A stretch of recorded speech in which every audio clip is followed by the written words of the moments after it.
Hi friends, இது வந்து என்ன அப்படி பார்த்தீங்கன்னா, நாங்கள் வந்து பிள்ளையார் தான் பிடிக்க போகிறோம். பிள்ளையார் அப்படின்னா என்னென்னா, அந்த நம்ம பொட்டுக்கடல, பாசிப்பருப்பு, அரிசி இந்த மாதிரிலாம் வச்சு செய்வோம்ல, அந்த பிள்ளையார் தான் வந்து நாங்கள் பிடிக்க போகிறோம்.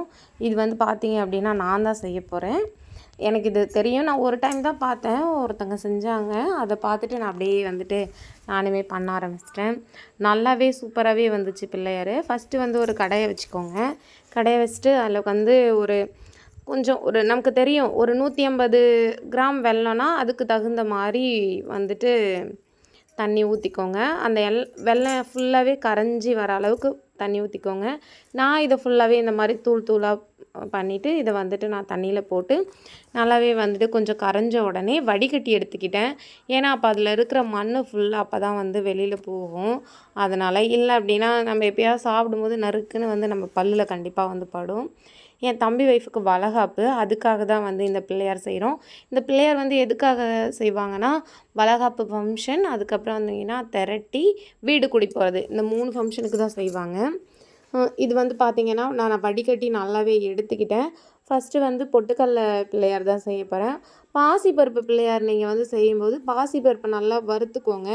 நல்லா கருப்பு அளவுக்கு வறுத்துறாதீங்க, பொன்னிறமாக வறுத்துக்கோங்க.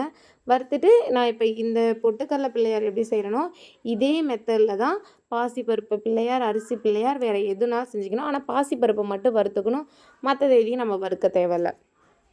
நான் வந்து வடிகட்டி எடுத்துகிட்டு வெல்லத்தை நல்லாவே வந்துட்டு பாகு காய்ச்ச ஆரம்பிச்சிட்டேன். பாகு வந்து நல்லா முதிர்ந்து வரணும். அப்போ தான் வந்து உங்களுக்கு வந்து அந்த பிள்ளையார் வந்து நல்லா உடையாமல், ஒரு சில பிள்ளையார் நல்லா முதிர்ந்து வரலன்னா பாகு எப்படி சொல்கிறதுனா அந்த கரைஞ்சிரும், கீழே அமுங்கி வந்துடும். அது அப்படியே பிள்ளையார் மாதிரி ஷேஃபாக இருக்காது, கூராகவே இருக்காது. அது அப்படியே இந்த மெல்ட் ஆகிடும்னு சொல்லுவோம்ல, அதே மாதிரி மெல்ட் ஆகி உருகின மாதிரி வந்துடும். இந்த ஸ்டேஜில் இருக்கணும் பாகு, பார்த்துக்கோங்க. இது அப்படியே கையில் இப்படி எடுத்தோம் அப்படின்னாவே சுருண்டு வருது பார்த்திங்களா, இந்த ஸ்டேஜில் எடுத்தோம் அப்படின்னா தான் நமக்கு வந்து பிள்ளையார் வந்து அந்த மாதிரி உருண்டு அந்த டவுன் ஆகி வராது, மெல்ட் ஆகி வராது. இது மாதிரி கொஞ்சம் நல்லா அப்படியே திக்காகவே நல்லாயிருக்கும். நம்ம எப்படி பண்ணுறோமோ அதே மாதிரியே இருக்கும். இந்த அளவுக்கு திக்காக நம்ம எடுத்துக்கணும். எடுத்துகிட்டு இப்போ வந்து பார்த்திங்கன்னா, நான் இதில் வந்து பொட்டுக்கடலையை வந்து நல்லா இதில் கொஞ்சமாக வந்துட்டு ஏலக்காய் தூள் போட்டுக்கோங்க. அங்கே வந்து மிக்சியில் தான் அரைச்சேன். அதனால் வந்து ஏன்னா அங்கே அம்மி இல்லை, சென்னையில் தான் போயிருந்தேன் தம்பி வீட்டுக்கு, அங்கே அம்மி இல்லை. அதனால் வந்து மிக்சியில் தான் அரைச்சோம். அதனால தான் இந்த மாதிரி இருக்குது. ரொம்ப நைஸாக அரைக்க முடியல, ஏன்னா கொஞ்சம் தான் போட்டோமா, அதனால் ஏலக்காய் ரொம்ப நைஸாக அரைக்க முடியலை. இப்படி தான் வந்துச்சு. அது ஒன்றும் பிரச்சனை இல்லை. இந்த மாதிரி அரைச்சிட்டோம். இப்போ இங்கேனா கிராமத்துலனா நாங்கள் வந்துட்டு நல்லாவே அம்மியில் நைஸாக அரைச்சிப்பேன். இது வந்து பார்த்திங்க அப்படின்னா இதை நல்லா கொட்டிட்டு கிளறிடணும். கிளறிட்டு அங்கே வந்து என்ன பண்ணிட்டோம்னா, நாங்கள் வந்துட்டு உலக்கு வாங்கிட்டோம். அந்த இது பிடிப்போம்ல, பிள்ளையார் பிடிக்கிற உலக்கு இருக்குது, அது வந்து நாங்கள் வந்து வாங்கிட்டு வந்துட்டோம். அதில் தான் வந்து எப்படின்னா, நியூஸ் பேப்பர் வச்சுக்கோங்க. நியூஸ் பேப்பரை நல்லா ரோலாக சுற்றி அதுக்குள்ளே விட்டுருங்க.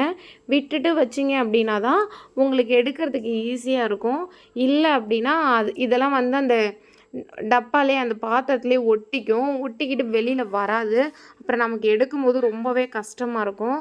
அதனால் நான் என்ன பண்ணிக்கிட்டேன்னா, நியூஸ் பேப்பர் வச்சு தான் எல்லாத்தையுமே எடுத்தேன். இது அப்பயுமே இந்த பொட்டுக்கடல பிள்ளையார் வந்து அந்த நுனியில் கொஞ்சம் கூராக வரல.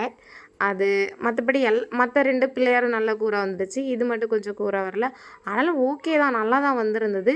நீங்கள் பார்த்தீங்கன்னா தெரியும். ஃபைனலாக வந்து நான் கிளறி முடிச்சிட்டேன். இந்த ஸ்டேஜில் வந்து இப்போ என்ன பண்ணுறோன்னா, அந்த சூடு ஆறுறதுக்குள்ளே நம்ம அள்ளி போடணும்.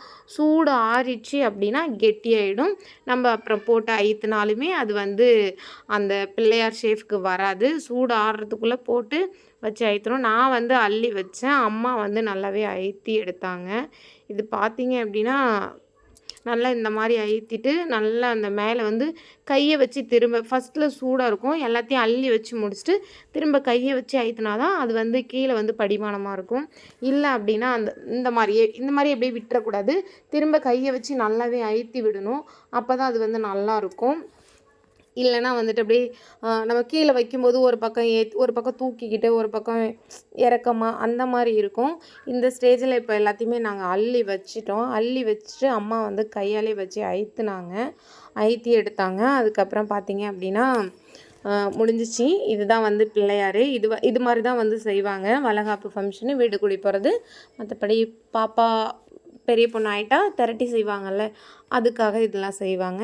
இது பார்த்திங்கன்னா இந்த மாதிரி தான் இருந்துச்சு. உங்களுக்கு இந்த மாதிரி செய்ய தெரியும் அப்படின்னா எனக்கு கமெண்ட் பண்ணுங்கள். நான் செஞ்சுருக்க இது வந்து உங்களுக்கு பிடிச்சிருந்துச்சி அப்படின்னாலே எனக்கு கமெண்ட் பண்ணுங்கள். இது 3மே நான் தான் பண்ணேன். இப்போ என்ன மெத்தடில் பண்ணமோ அதே மாதிரி தான் பண்ணோம். Bye friends.